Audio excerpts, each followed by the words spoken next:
Hey folks, this is Todd with TruSports Software with another video on TruStats for basketball. In today's video we're going to talk about reporting. Most of you are winding down the season and getting ready for your end of season banquets, and it's a lot of fun to be able to share some team statistics and player statistics with your players and the players' families. So this video is going to show you how to generate some of those reports, just to give you some ideas on how to manage your reports so you can put your game packets or your stat packets together for your players and the families. So as I went into reporting and loaded the report manager, instead of the game reports, which is what we emphasize during the season, this video is going to focus on the team reports and the player reports. So to begin with, I'm going to go ahead and run this team, the season schedule and game results. So I'll go ahead and run that report. Make sure you have your team selected there.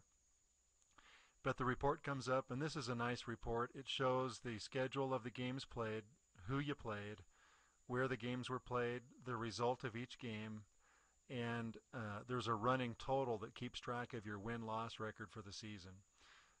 And what I recommend you do after you run a report is come up here to the top left of this report window and save a copy of this report. So in this presentation today, I'm going to save these reports to my desktop, and it'll just put a PDF file over here on the desktop, and that way I can get to it real easily when I'm wanting to print my reports or put a packet together on a CD or a USB flash drive for my players. So I'm going to go ahead and run through all of these reports. You have the team roster report. You may or may not want to run that report. You can if you like. It's just a review of who was on the team and what their player numbers were and stuff like that. So we'll go ahead and save that to the desktop. Next we have team season averages and team season totals. You're really going to like these reports because it gives a holistic view of how your team performed for the whole season and how the players performed. So I'm going to go ahead and run the average report and then the totals report. This is the average report coming up right now.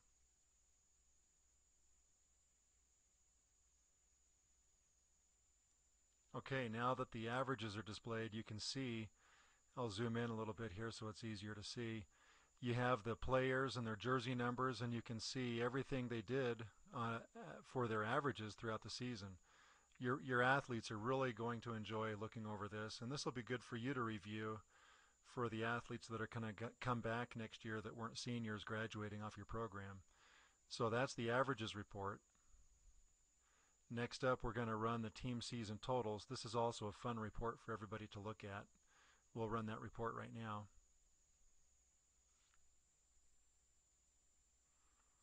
Okay, here's the team season totals report.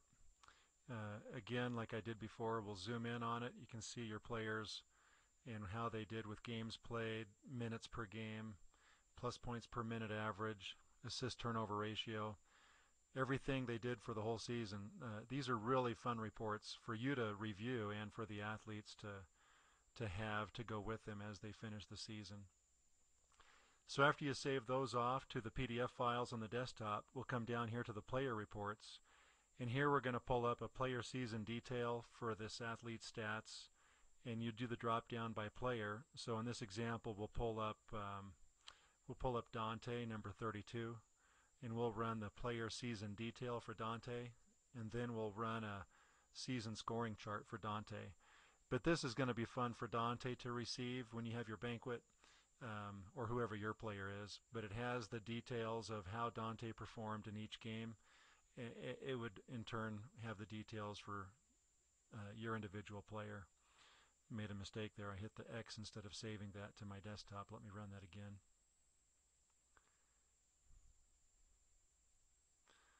I'll save that to the desktop. And lastly, we have the season scoring chart. And again, I want to pull up the same athlete just to show you what that's going to look like. But this is a fun one where you can see the bar charts, and it gives the athlete a really good perspective of when they were scoring well and when they weren't scoring well. Some athletes you'll see start with smaller numbers at the beginning and end with higher numbers. And that's really what you want to show progress throughout the season. Some athletes will start the season strong, and each game they'll progressively score a little bit less. And if they're an underclassman, that's a good indication, a good teaching moment where you can help that athlete understand how their performance impacted the team throughout the season and how they could maybe do better next year. But each time you run the report, be sure to come up here and hit this diskette where you can save a copy of the PDF file. And then after you run those reports, you'll have in your folder, whether it's the desktop or another folder on your system, all of your PDF files. And like I said, you can save them to a CD or a USB drive, or you could email them to your athletes and the families and archive them for history purposes to review later.